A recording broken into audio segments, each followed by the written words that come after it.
What's up, everybody? Welcome to another episode of Next Level Teaching. I'm your host, Jeremy Anderson, here with my super dope host, Miss Tori Rodriguez, a.k.a. T-Rod. What's up? Hey. How you feeling? You just rocked the boat over here, and it scared me a little bit. My bad. What's up to another episode of? He got so excited, I'm excited. and just pushed the table down a little bit. And I was afraid this hot tea was about to go. Don't spill it. And don't spill it on my Mac either, please. On your Mac, boo-boo, it's scalding hot. I'm concerned about you getting burned, too. You feel me? Yeah. I feel you. Yeah. Really? Yeah. You're irreplaceable. I could buy any of those. Yeah, co-hostess with the mostest tea on her lap. Co-hostess with the mostest, yeah. Got a special guest today. We do. How you feeling, man? How y'all doing? Chuck, how are you? I'm doing well. Good to be here. Thank y'all for having me. Yes. Super excited to have you here. And I have to say, it's rare that we get male teachers in the building. And so to see the number that we've had here has been refreshing. Yeah, right. Yeah. So we were intentional to do that. And it's rare that we have them here that's this cool. Right. Well, that's my swag, really. Like Mr. Manning, he's very into it with the kids, and I think it's important that you have your own style, your own charisma, your own personality when you're teaching. And parents always think, oh, he's the cool teacher, but at the end of the year, they come like, my child really appreciates everything you did. So that's it. I think everybody's unique, especially in education. Absolutely. And we're glad that you down to earth. Chill, because that's how we are. Yeah. We can be goofy, but we can also get serious. Yeah. You know what I'm saying? We about that life here. Yeah. So why don't you actually tell them about the life that we've got here? Look, so all our listeners and viewers, if this is your first time rocking with us, thank you. You will not be disappointed. And really what we want to do here is we want to help you learn. Excuse me. We want you to learn, laugh, and live your best life. I had to think about that thing for a second, right? We want you to laugh, right? We want you to have a good time today. We want you to learn something new, and we want you to take this and apply it and live your best life. Yeah. Yep. So that's what we're all about here at Next Level Teaching Podcast. So let's learn a little bit about you, Chuck. Yeah. So you've been teaching for 7 years, correct? That's correct, 7 years. Middle school teacher. Ooh. Yep, middle school. I always love hearing that because I am as well. I've been middle school my whole entire life. Education, career, you know what I mean. Got you. And honestly, a lot of people talk so much smack about middle school teachers and the fact of how. Why are you doing this? I think middle school teachers are the most important. Yeah. Because we're that bridge. Yes. And the foundation sometimes is not there in elementary. Yeah. So we have to build that foundation, Yeah. And get them to that next level. And it doesn't always happen. Yeah. But you do your best. Yeah, absolutely. So, I wanted to teach high school. I do have my certification 6 through 12, but I'm not there yet. Still middle school. Still love it. I love it. Well, good. So because that's where you've been placed. Yes. For a reason. You're on assignment. Right. I believe that. Yeah, I believe everybody's destined for whatever it is that you have to do. Yeah. So you didn't start out getting your degree in education, correct? Definitely not. I was terrible in school, actually. I did not want to be a teacher. My mom was in education. My godparents are in education. It was the furthest thing in my mind. Okay. Yep. But somehow you got led there. And we're going to, so tell me a little bit about that. How did you get there? It's kind of a long story, but I'll make it short. For the most part, I was a trouble kid in school. And that was because I didn't really have any teachers that kind of looked like me. And they were all boring. And I went to school. I was majored in music at first. I did find a connection with my band teacher, and he really inspired me to, get more serious about school. But I still didn't want to be a teacher. So I went to college. Music didn't work for me because I couldn't read that well. So I started with history, and got out of school. Didn't really have much to do. I couldn't get a job in the archives like I wanted. So I started teaching, and my motto then, the reason why I wanted to teach and continue to do it is because I found out like my 3rd or 4th month in, and I started in January, that I was the teacher that I needed in school.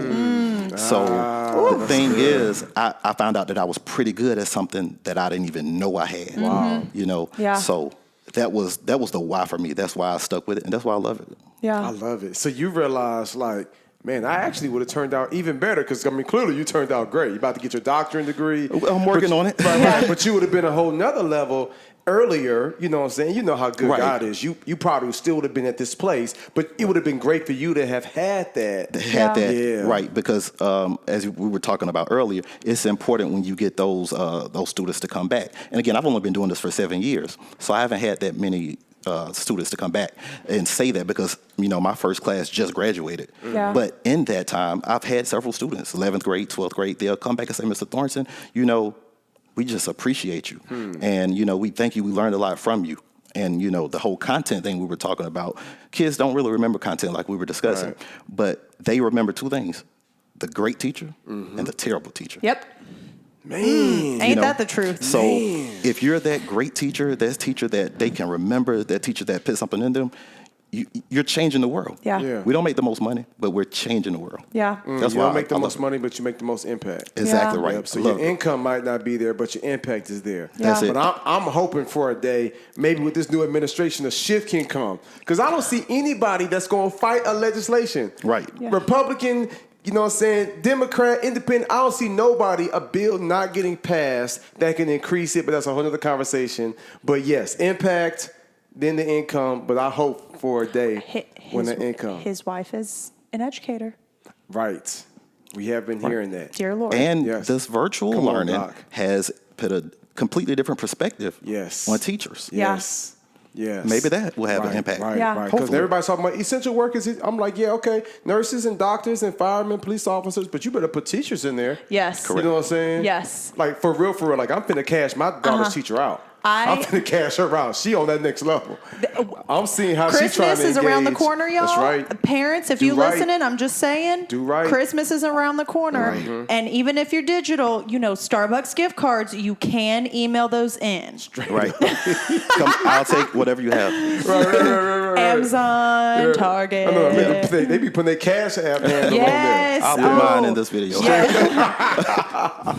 Check on there. the description. Get that to Ryan. Check, Get that to Ryan. check Put the that thing on there. description. I'm going to put it in. It's just being right there. You like that? That's how a producer do. But no, seriously though. So you've been teaching, got into history, Right. became an educator. Tell us about that moment when you realized, like, oh, it's more than just teaching in the classroom. Like, Yeah. these kids is crazy. It's not about just writing lesson plans Right. and like teaching the content. No, I found that out early on. Again, I started in the middle of a year. I took another teacher's position. I started in January with kids who had already had chaos going on. Yep. Already culture. a lot of different substitutes coming in. So here I am, no experience, and I'm expected to give them structure because my 3 teammates were veterans. You know, they had been doing this for 20 plus years, and they're still doing it. And that's what taught me the experience and their wisdom. And again, when I was working on my master's after I did my first year or two, and what I learned about the classroom, it came from that wisdom that I received from them, Yeah. from my parents, and from the experience. Yeah. So you asked me about when I found out when it was more than teaching the first day. Straight up. Like the first day I went, I was okay. This is going to be different. This Yeah. is going to be But different. I had a right? little experience because before I started teaching, I was observing because I was a parent. So I Okay. was working there and still in college. So my last semester in college, I was a parent working Okay. with special needs students. Okay, Yep. got you. So have you had a moment yet where you felt like, okay, like maybe this isn't for me? Like where you had to second guess and say, maybe I should pivot. Have you had a moment like that? And then what was that moment that made you stay? Well, I just want to pause right there because the Okay. fact that you said yet, and yet statistics show that most teachers that do quit teaching, it's within their first 5 years. So the fact that you said yet there kind of made me giggle on the inside a little bit because I'm like, he's on year 7. Right. I'm on year 8. Right. Yeah. The Right. answer is yes. I Right. could tell you that right now. Right. To answer your question, definitely. Yeah. And it happened for me, like you said, around year 5. Year 5, I was burned out actually, and That's what happens. I felt like I needed to change my career. So what I did was I changed schools. I went Yes. to a different school, completely new district, and that gave me a new insight. It was like a revival, Yeah. and it revived me. Yeah. So I actually returned back to the school I started at with a new outlook, new perspective, because I realized that when I started there, I was 22. Yeah. And I was again around people who were twice my age. Yeah. And me being a black man, being young, people will have in their mind, and I'm just going to say it because it's the truth, that you have these relationships with students, and for some reason people would think that may be improper or something. Yeah. And they were looking at it from girls and boys. But the thing is, students will come back to that teacher who's doing their job, who's putting the impact in their life, who's making connections with them. And you can't get jealous about that. Yeah. You know, you can't get upset about that. You have to just appreciate that and learn. And I learn from my students. You're never too old to learn. Yeah. Right. So I think to be a great teacher, you're a lifelong learner. Yeah. You know, and that has to be the number one thing. Absolutely. Some of the best ones I've ever talked to is like, Jim, I've been teaching for 25, 28, 30 years, but I'm still learning. I appreciate what you have to offer. Yeah. And it's refreshing to hear, because you never want that one that makes them feel like they've got all the answers. Right. Yeah. I think it's deep, though. I'm big on takeaways. So for our listeners, you know, you heard it. For those of y'all that feel burnt out, you feel tired, you feel like, you know what, I might have to wrap this thing up. Like, before you just leave, completely leave, maybe try a new school or a new district. Correct. And you might see that might bring about a new birth, a new life. Because I brought some things back. Yeah. To the school that I was at previously. I brought some things back. And I think it's going to be amazing when we finally could get back. You know? You put a LeBron on them. You know what I'm saying? You had to leave Cleveland, came back, went to Miami, and then came back and got him one. Yep. Had to mature a little bit, had to learn how to win from some other people. Came back, brought it back. And that right there, first off, it was just a little convicting. Not gonna lie. Come on. I just made a face at Ryan, and I was like, conviction. Yeah, this is the Next Level Teacher podcast where you laugh, learn, and you get convicted. Yeah, we've talked about that before. Straight up. If It's you a missed beautiful that, thing. you need to come back and find that conviction is real. episode because it's a beautiful thing. it is important to have that conviction. But I also love that you said that you are learning from other teachers. No matter what year they are, no matter how far into teaching they are. And that's one of my favorite things to do. We always get like a preference form at the end of the year, and they ask, you know, who do you want to be on a team with next year? What teachers do you want to be working closely with? And a couple of years ago, I asked for one particular teacher because she was a teacher of the year, but I also just know who she is as a person. Actually, my first year teaching, I also started in January. Wow. And I was a connections teacher, part year, part time. And I had to proctor the, not the milestone. What's it? CRCT. Thank you. It's been a while, obviously. Yeah. I had to proctor that in her classroom. So I had already had a feeling on who this woman was. And then when I came back to this school, because I did the same thing, I left and I came back, I realized how much I still had to learn from her, from what I had just learned in that little amount of time I had been with her. Right. And so I think learning from other teachers and putting yourself in proximity to them and not being afraid to make those changes in the people that you're working around is so good, because that's how we grow as people in general, is the differences in cultures, the differences in people, the differences in learning styles, whatever it is, that's how you learn and grow. That's so true. They put me with, I had a student teacher my 5th year, and I was shocked that even happened. But when they put her with me, she was, she had went to school for education. She knew more about it. And again, I was still working on, I had just finished my master's. But she came with all these fresh ideas, all these new ideas. She was younger than me, but she knew more about the curriculum. She knew more, well, not the curriculum, but she knew more about the instruction, and how to deliver things, classroom management. And I was pulling things from her. And people, were like, well, you need to be doing this and that. But I don't know. I was like, let's learn here. Let's learn I like that. Let's learn. Pride comes before the fall. It's like, hey, let me just. I hear you before the fall. But she's coming with something good here. We can learn a lot. Now you've got a faith background as well. Associate pastor. Right, a very deep background in faith. And I'm not the most holy guy, Right. I know and even your absolute best is but filthy rags. But exactly right, and people often get that demeanor from me. They often think that I'm kind of, reserved. I don't say much. You do got that pastor voice. But I feel like you're going to give me a pill any minute now. I mean, I'll take up a collection in a second. Look, I'll take a collection for you now. But cue the cash app, right? You know what I'm saying? I just need a keyboard player. Right. But I have multiple personalities, and not in a bad way, but I can have fun. Yeah. Then I can be serious, and again, that's important for the classroom. But as far as faith, I started off very early. My parents were very much into church, and I actually enjoyed church. Right. Coming up, you hear those stories about young people hating church, and Right. but I enjoyed it a lot, and I learned some things from my faith background. My parents are very old. My sister is 15 years older than I am. Okay. Oh, you're the baby. So I would listen in church like avid. I would be an avid listener, and the things that I was hearing and listening to, they made me who I am today. I would hear things like, if you could get anything you wanted in this whole wide world, what would you get? And as a kid, people would say all these types of things. But I learned that if I have anything, if I can get anything, the best thing I need to ask for is wisdom, like Solomon did. Yeah. And I would just, keep these things in mind. And at an early age, I kind of, what people would tell me, they were like, you're an old soul. You have wisdom. And I'm 28 years old now. And people like, how old are you? Yeah, Right. that was my thought when you said you've only, and Jeremy, you even asked it. What was your career before this? Before you started He was teaching? like college. I know, we were both like, what? Right. Oh, okay. Right. How do you weave your faith in? Because we are Christians here, right? So when I'm in these schools speaking, you know what I'm saying, I'll be wanting to go there. The spirit's within me, though. Correct. And I'm intentional not to offend and have anybody feeling, of course, whatever. Yeah. But what's your take on that with the work that you do? Because we believe that this is whether we have Christians and atheists, like we all sorts of people like come on our podcast, right?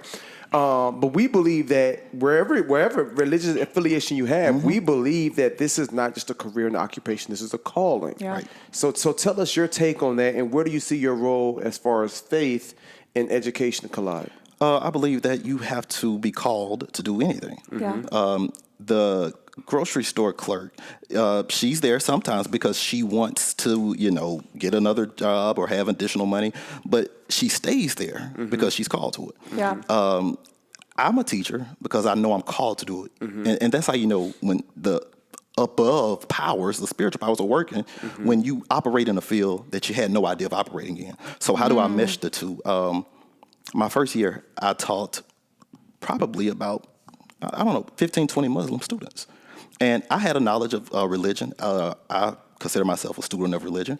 And you do find students that have completely different backgrounds than you do. I'm not the one that have a Bible on the desk.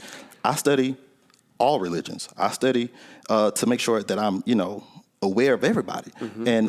I think that for me in the classroom, how I use my faith is I don't try to put it on others, but I try to learn from them, and I try to show them that there's a higher power that I hold on to, whether that may be God, whether that may be Allah for you, whether it may be just yourself, that if you can tune in, there is a deeper force within you calling you to something greater. And the kids, they see that. I don't have to say anything. Right. When you live it, they'll see it. Yeah. That's beautiful. Yeah. That's beautiful. Goes back to what I was saying about the teacher. You don't have to tell the kids you're a great teacher. Yeah. They'll see it. Right. Yeah. And I know y'all know that. Right, Y'all right, vets, right. So that's how I feel. imagine, your faith. Can you tell us about a time maybe where your faith had to be activated? Every day. Teaching middle school? For real, though. Every day.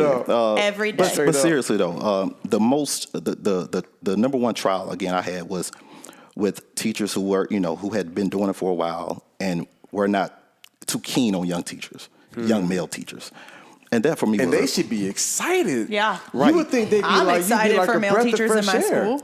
yeah. And Especially young black men. because we need that. Right. Oh my goodness. My first year teaching with Ryan, I was so thrilled that we had diversity. I mean, think about it. We had a Hispanic woman, a black man, Wow. an Asian American woman, and then a white woman. That's an amazing It team. was amazing the diversity that we had on that team as teachers. We need our schools. The educators should represent and be a reflection of the students in the classroom. True. And if it's not, we have a problem. Very true. I Facts. digress. Yep. Very true. Right. Yeah. No doubt. Yeah. So we always like to hear, because we have so many, listeners that come on the podcast and listen in. They want that encouragement. They want that word. They want that motivation. They're dealing with some situations, some challenges. Let's talk about an almost breaking point, right? Because you haven't been broken. You still here. Was it with like a student that just like absolutely drove you crazy and things turned around? Or was it the situation maybe with a staff member, someone in the administration, but an almost breaking point that almost made you say, you know what, I'm going to just like do something else? For me, it's never the students. Yeah. Okay. You know, sometimes, you know, you get stabbed. That's You know, the trend. That's so you know, good. it's never really the kids. It's adults that's hard to deal with, right? You know, Right. And I just, you know, I had a breaking moment. That's why I left. But I came back, and you know, sometimes you just have to go through the test. Sometimes you just got to go through it Yeah. because you're going through it. You know, Yeah. Right. I guess that's my preacher coming out. But Right, you know, right. you really have to go through some things to see the light down the road. Yeah. So if you don't ever have anything, if you never go through anything, I got this from one of my favorite pastors, Bishop Noah Jones. He says, if you never go through anything, then you don't have anything coming. Okay, you got to rewind that back one more time. That was good right there. Yeah. If you never go through anything. Bishop Noah Jones, he says, if you never go through anything, you don't have anything coming. And then he also says, if you don't have any haters, you're not that gifted. Meaning, if nobody's really talking about what you're doing, they're not saying it, whether it's good or bad. If nobody's saying Look at anything that. about it, Thank you to my 5 haters out there. Look at that. oh, your reviews, Yes. The reviews, yeah. you're Look at gifted, that. brother. Yeah. Wow. And, Well, and We behind- already knew that. Yes. But that's just a testament to it. Yeah. Yeah. That's interesting. That's interesting. So you go into history, you go into education, you're in the middle school. You know, what things did you feel like you have to shift within like the classroom, or you all virtual or you all in person? Right now we're virtual. Okay, so tell me about that Lessons. shift, because I imagine that was Yeah. Well, virtual is a different beast, you know, and you have to really be adamant about waking up in the morning. And for me, I'm a type of person. I like to get dressed. I like to get up, put my Right. clothes on, and then go and just doing my thing in the mornings. But now I'm taking care of my son, and then I have the 2 dogs at home, and I'm getting up, doing nothing, taking a shower and all that, but still just sitting at home. Right. And that's a challenge for me because I'm a people person. Right. I like to be around my students, but you have these different challenges. Students don't have any internet. Students are living in extended stays. Students don't log in, and they're not logging in because they can't log in.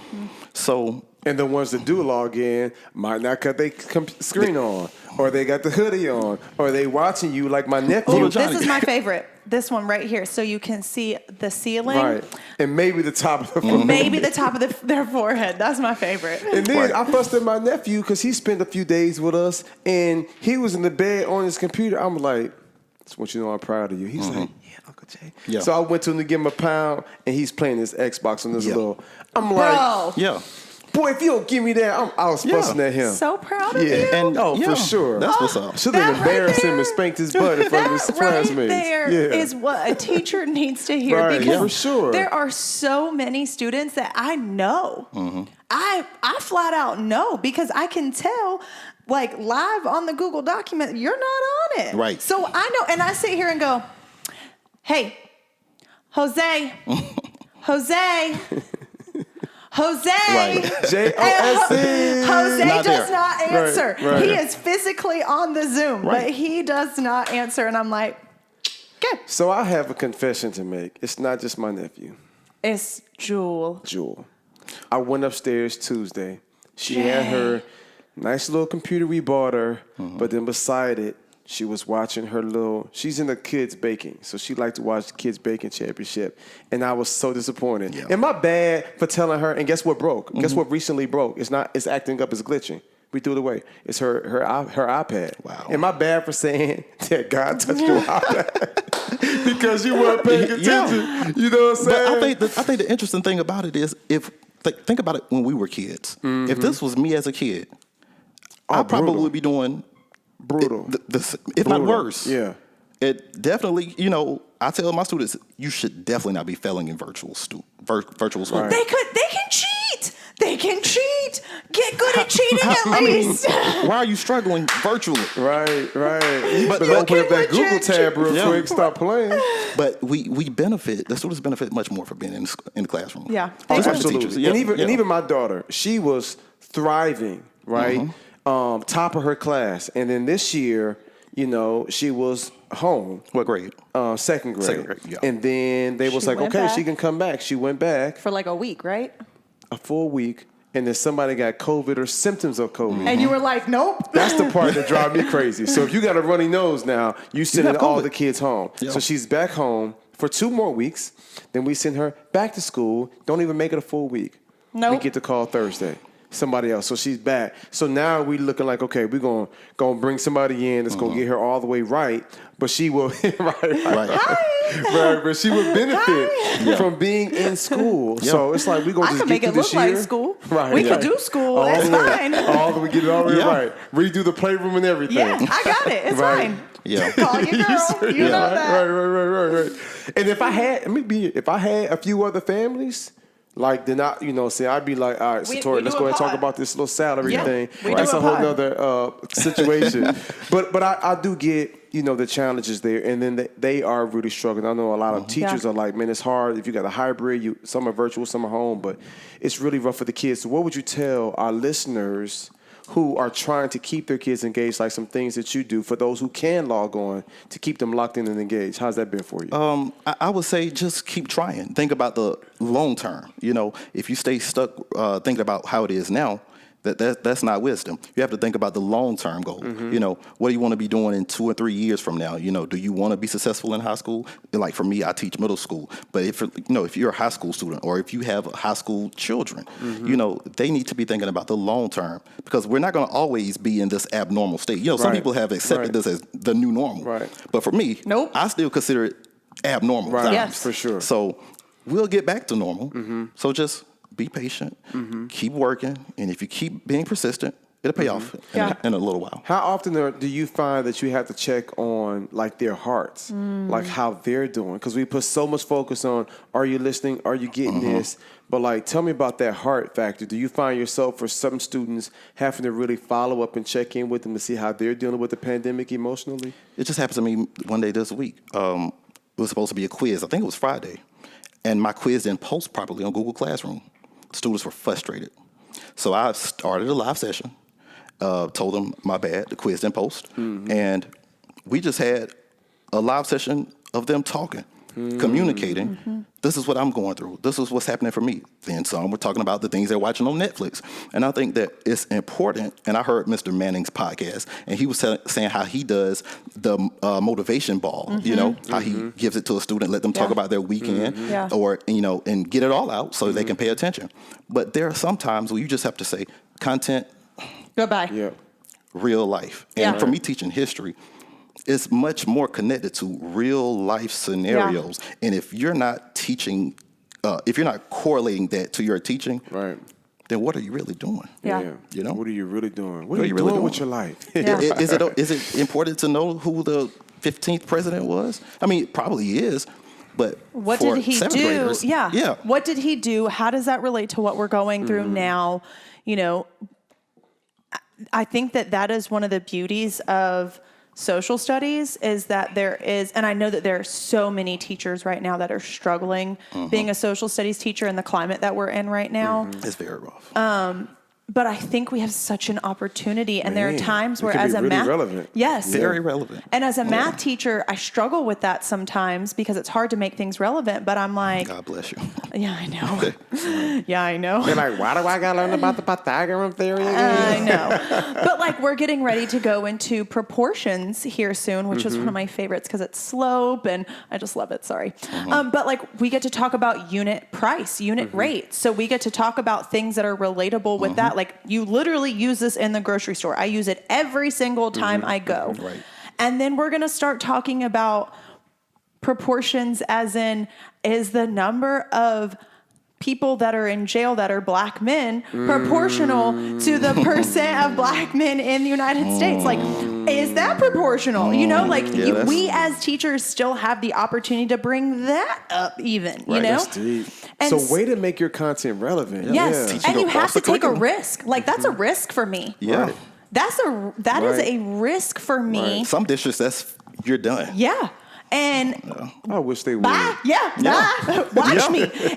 And that is one thing that I've always said. If I am going to lose my job over anything, it is going to be grounded in truth. Over Jesus, over, faith, or it is good. And there are times when you have to pivot, because this is what I'm telling educators. You got to protect your peace. Yes. I'm like, you got to protect your peace. So can we go there? How are you protecting your peace right now? Because I'm learning how to do that. I'm learning also. I see a therapist. Come on. Say it again and make it plain, man. Yes. I think that... No, they might have missed what you said. Yeah, I see a therapist. Ditto. And as a black man at that, you got to keep this right here in check. You got to keep that mental in check. Yeah. Absolutely. And, for me, I know y'all are the same way.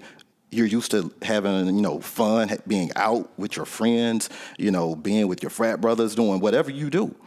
But with COVID and being teaching virtually, I had to make sure that my mental was in check. Yeah. And it wasn't at first. Yeah. Yeah, and I'm supposed to be this faith guy and, but even the strongest. Yeah. Absolutely. Yeah. Absolutely. We are, our listeners and viewers know at Next Level Teaching, we are strong supporters of mental health. I talked about it on an episode recently. Yeah. Amen. Straight mental up. health is the way. Yeah, and I think we need to be transparent about it, and I think it needs to be normalized.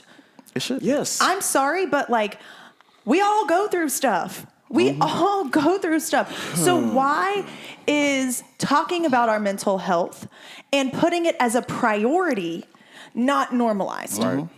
Right. Nope, it should. If you really want to win, if you look at any other situation, right, you get your furniture reupholstered. Yeah. You get your car maintenance. You renovate your house. Yeah. Right?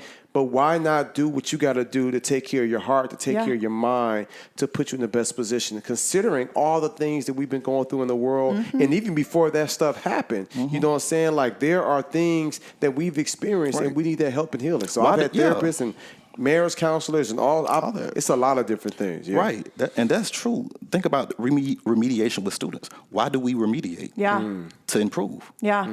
You have to remediate your mental. Yes. You have to improve and continue. It's not overnight. Right. Yeah. It should be normalized. I agree. Both of you guys. And one thing I think that I am learning this year, and I'll say I've learned from being here with you, Jeremy, and all of our guests that we've had on, is I am learning to find my voice this year. And I am learning to say no, like we talked about. And I'm learning that my mental health is more important, because if I am not mentally stable, then how am I expected to teach my students? And so the other day, actually, I'll be very honest, I had a huge anxiety attack at work. Right. And we have a good bit of students out in my school that are quarantining.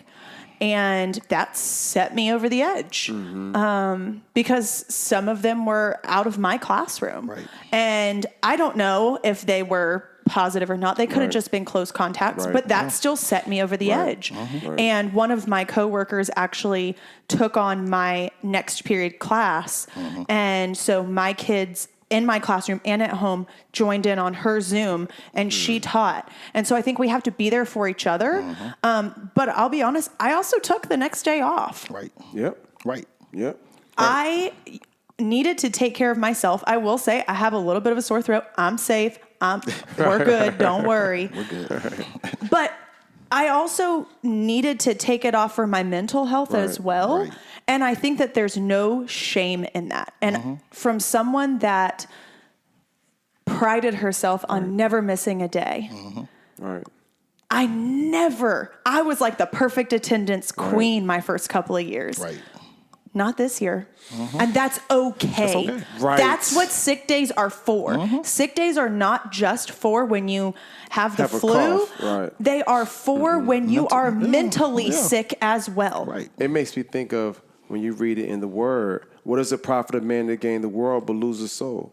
So what does it profit a teacher that had perfect attendance, but she lose her passion? Yep. Right. He lose his drive. And so many people go you know through what I'm that. saying? And they just a shell of themselves. Yeah. I've had some serious conversations and been on virtually with some teachers who were like a shell of themselves, barely hanging on, right? And I can feel that heaviness. And so I'm proud of you. And look, y'all, this what you don't know is we recently had a conversation and I was like, hey, Tori, you think we could do boom, boom, boom? And she was like, Nope. Nope. And I was like, let's go. Right. We can pivot. Yeah. We can make other adjustments. We can make it work. Okay, so we skip a podcast. If that's what it takes so that you can be good. Yes. So that you can be healthy, so that you can be sound. So I can go to church. I want so she can go to church. We changed our flow because of the timing for church, because Tori serves at her church. Right. So it's like, okay, And they it might need feeds to be me. in earlier or later. And then one day I was just like, this is so beautiful, right? I was like, Tori, all right, so can you watch like the recording, right? Because we had some. She was like, "Yeah, but it's the worship, Right?" And I was like, I know that's right. That's when my face is flat on the floor. I'm sorry. She's like, I need the worship. gotta let it out. And I the need worship that. isn't on the recordings. So Right. It's not the same. no. And so in my brain, I'm like, shoot, faith and family is at the top of my spectrum. And so it was a no-brainer. So I just want our listeners and our viewers to know like what we're talking about. Yeah. We really are living it. And to make another point about what you two just said, based on how you were feeling at your job, and based on with you two with the podcast, you two alluded to it, and that's teamwork. Yeah. It's important about the team that you have around you. Yes. Absolutely. If your coworker could not, take on your kids that day, you were feeling a little anxious, then that's another anxiety you have to Yes. worry about. Right. And if you have a Right. coworker who just doesn't understand, how you're feeling and what you need to do, what you need to do to make your, podcast work, that's going to be a problem. Yes. But if you have people around you, surround yourself with people that are like-minded, Absolutely. who are, Support you. going the same direction.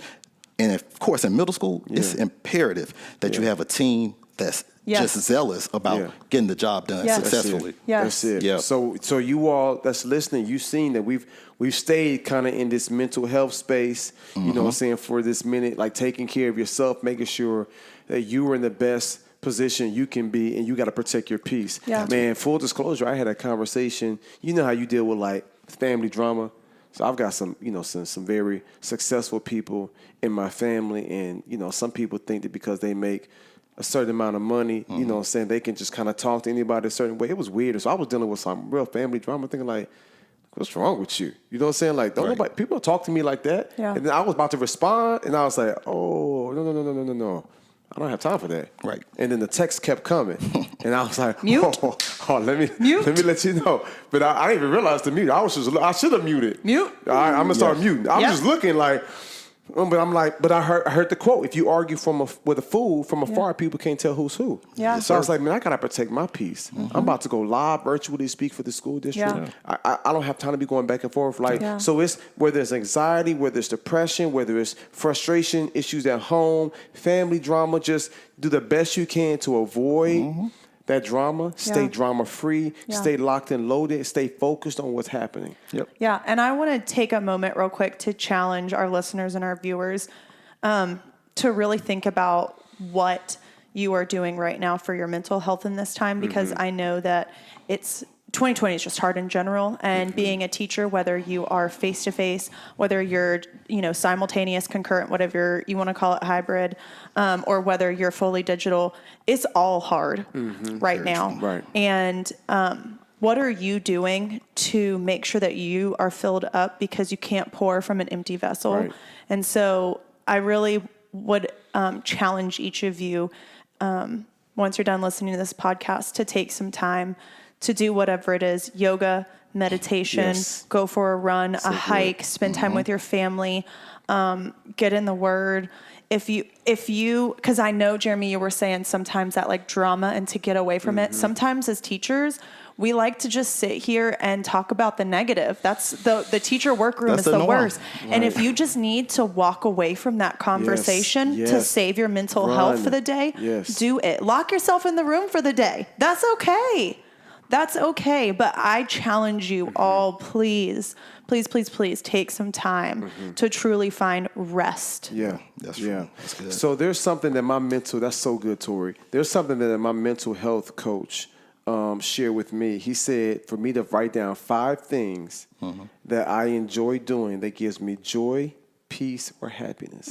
And these 5 things can't involve anybody else. It has to be something that I do alone that gives me joy, peace, or happiness. And it was hard for me to find like those 5 things, but I wrote them down. And then he was like, okay, now do 2 or 3 of them a week. Yeah. And I was like, Now, my first inclination was to say I don't have time. Yeah. But I'm like, okay, let me not be a hypocrite. Let me practice what I preach, because I'm always telling educators when it comes to self-care, you have time. You got to just be more disciplined. Right. You got to carve out that time. We all got 24 hours in the day. So to add to what Tori is just saying, to write down, I will tell you the same thing, 5 things that give you joy, happiness, peace, that you can do by yourself, and do 2 to 3 of those every single week. Yeah, and to piggyback off of what you were saying about that thought of I don't have enough time.